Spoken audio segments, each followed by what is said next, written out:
নমস্কার, সবাই কেমন আছেন? আশা করি সবাই খুব ভালো আছেন। আমিও খুব ভালো আছি।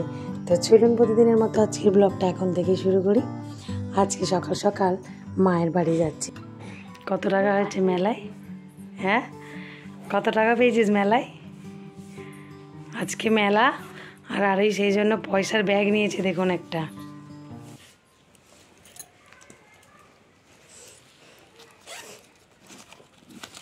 সবে 150 টাকা উঠেছে। ও বাবা, 250 টাকা উঠে গেছে আর এই মেলা দেখার জন্য।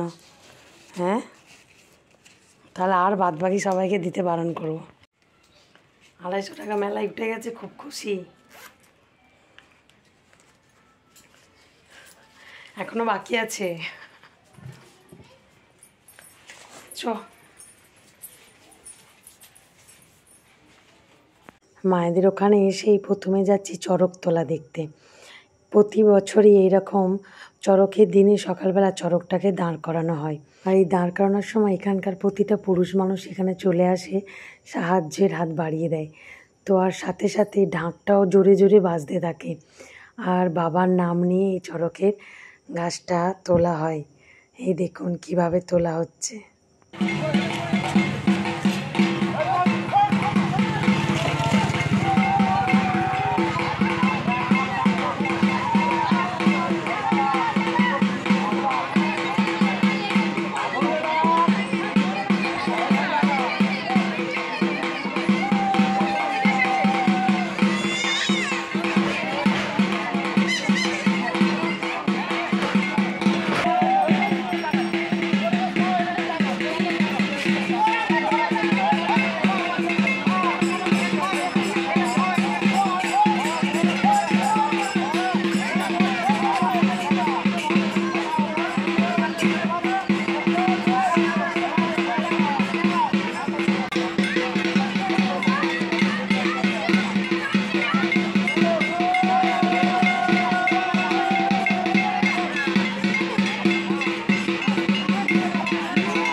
আজ মায়েদের বাড়ি নিরামিষ রান্নাবান্না হয়েছে, কারণ মা, বৌদি, ঠাকুমা সবাই উত্তরে নিয়েছে আর আরোহীও তো নিয়েছে।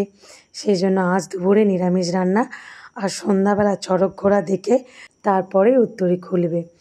তো আজকের বিকালে রান্না হবে ঘুগনি। মানে সন্ধ্যাবেলা যত আত্মীয় স্বজন বাড়িতে আসবে, বন্ধু বান্ধব সবার জন্যে ঘুগনি, মুড়ি, পাঁপড় ভাজা বরাদ্দ। তো সেই ঘুগনিটাই আমি বানাবো। তাই আগেই ঘুগনির কড়াইটা প্রেসার কুকারে করে আমি সিদ্ধ বসিয়ে দিচ্ছি। অনেকটা যেহেতু কড়াইয়ের ঘুগনি হবে, সেই জন্য উনুনেই চলে আসলাম। তো বৌদি আমাকে অনেকটা সাহায্য করেছে। ও সব কিছু এখানে বয়ে আমাকে জোগাড় দিয়ে দিয়েছে উনানের কাছে। আমি শুধুই খুন্তিটা নেড়েছি। চলুন, আলুটা ভেজে রেখেছি। এবারে পেঁয়াজ, আদা, রসুন দিয়ে মশলাটা কষে নিই ঘুগনির। তবে পাঁপড়টা আগেই ভাজা আছে।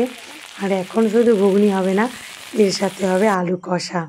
তো প্রথমে আমি ঘুগনির কড়াইটা যেহেতু সিদ্ধ করে নিয়েছি, তাই ঘুগনিটা আগেই বসিয়ে দিচ্ছি।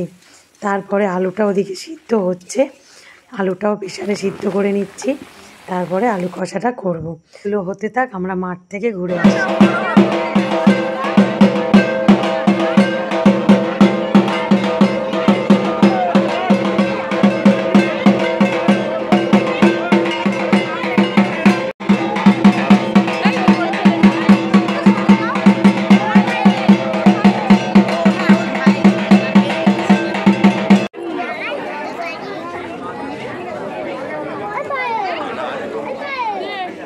ওটা হলো লাঠি খেলা, এখন হবে কাঁটা গোড়।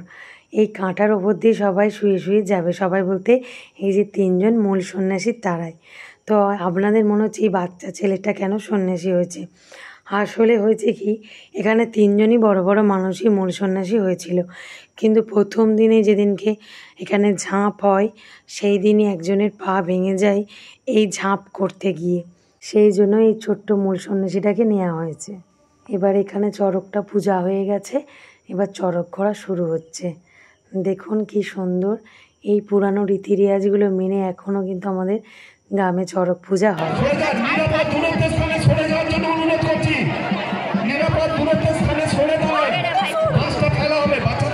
আপনারা দূর থেকে আনন্দ উপভোগ করুন, দয়া করে কোনো বাচ্চা যেন ঢুকে না পড়ে। শুরু হচ্ছে চড়ক ভোলানাথ।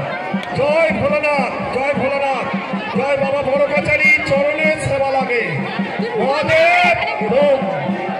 চড়ক ঘুরছে, কি মনোরম দৃশ্য দেখুন,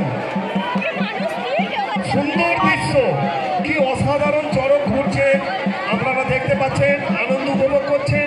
সেই কোটবেড়িয়ার প্রাচীন ঐতিহ্য সেই চড়ক, যে চড়ক পুজোকে দেখার জন্য অসংখ্য পুণ্যার্থী আমাদের আজকে মেলা প্রাঙ্গণে প্রবেশ করেছেন। কি সুন্দর মনোরম দৃশ্য, আর উপর থেকে সেই সন্ন্যাসী বাবু তিনি সেই বাবার মহাপ্রসাদ ছড়িয়ে যাচ্ছে, আর বহু পুণ্যার্থী সেই মহাপ্রসাদ গ্রহণের জন্য ঝাঁপিয়ে পড়ছে। আমাদের সুন্দর চড়ক ঘোরানো চলছে, মনোরম দৃশ্য, অপূর্ব আনন্দের দৃশ্য, দেখার মতো, যে দৃশ্য দেখার জন্য আমাদের। এখন চড়ক ঘোরা শেষ হয়ে গেছে, আমরা সবাই মিলে মেলায় যাচ্ছি, মা, আমি, বাবু, দাদা, বৌদি সবাই। কারণ আরোহীর বাবা সবে ডিউটি থেকে আসলো এবং উনি উত্তরীটা খুলতে এসেছে চড়ক গাছের গোড়ায়, সেই জন্য আপনাদেরকে আজকে একটা চড়ক গাছের গল্প করি। এই চড়কটা না আগে 3 দিন ধরে, মানে যেই পুকুরে চড়ক গাছটা থাকে সেখানে মালসার ভাত দেয় এই মূল সন্ন্যাসীরা। এনারা 3 জনেই প্রতিদিন রাত্রিরে পূজা শেষ করে মালসা জাল দিয়ে আর এই পুকুরে দিয়ে যেত, মানে যেখানে চড়ক থাকে।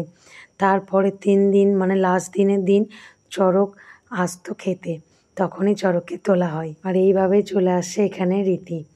তো ফ্রেন্ডস, ঘুগনি তো বানিয়েছিলাম, তো এই ঘুগনি সবাইকে দিচ্ছি, সব বন্ধু বান্ধবরা এসে গেছে বাড়িতে। এই ঘুগনিটা খেয়ে তারপরে আমরা বেরিয়ে পড়লাম একটু মেলার উদ্দেশ্যে। এটা যেহেতু গোষ্ঠ মেলা, তাই এখানে অনেক গাজন সাজে, সব বাচ্চা থেকে বুড়ো, তো তাদেরই জন্য এই পুরস্কারগুলো দেওয়া হবে, সেই জন্য এখানে পুরস্কারগুলো রাখা হয়েছে। তো আমরা এখানে এসেছি ফুচকা খেতে। তো সবাই আগে মেলায় গিয়ে যেটা করে ফুচকা, তো আমরাও সেই ফুচকা খেতে চলে এসেছি। তো ফুচকাটা খাচ্ছি প্রথমেই, তবে ফুচকা খেতে আমার খুব একটা ভালো লাগে না, কিন্তু বৌদি সব বায়না করলো ফুচকা খাবে, তাই সবার সাথে পড়ে ফুচকা খাচ্ছি। তবে আমি কিন্তু জল ছাড়াই ফুচকা খাই, তাই আমি জল ছাড়াই ফুচকা খাচ্ছি। তারপর একটু এই মেলার আশপাশটা ঘুরলাম, বেশ মোটামুটি ভিড় হয়েছে। তবে রাতে আজকে শুনছি এখানে ফাংশান হবে, প্রথমে বাচ্চাদের নাচ গান, তারপরে ফাংশান মানে গান হবে। তো চলুন সবাই মিলে একটু আইসক্রিম খাই। মেলায় তো খাবার শেষ নেই, ফুচকা, রোল, চাউমিন সব কিছু আছে, কিন্তু আমাদের প্রিয় যেটা আইসক্রিম, তাই এই আইসক্রিমটা খেয়ে গলাটাও গেছে আমার ধরে। দেখুন আমার ভয়েসের কী অবস্থা, আজকে এডিট করতে প্রচণ্ড কষ্ট হচ্ছে। তো ফ্রেন্ডস, আজকে ভিডিওটা এখানেই শেষ করছি। আগামীকাল একটি নতুন ব্লগে আপনাদের সাথে আমার আবারও দেখা হবে। সবাই সুস্থ থাকবেন, ভালো থাকবেন, টাটা। মস্ত ফ্রেটে যায় না দেখা এপার ওপার, ছেলে আমার মস্ত মানুষ, মস্ত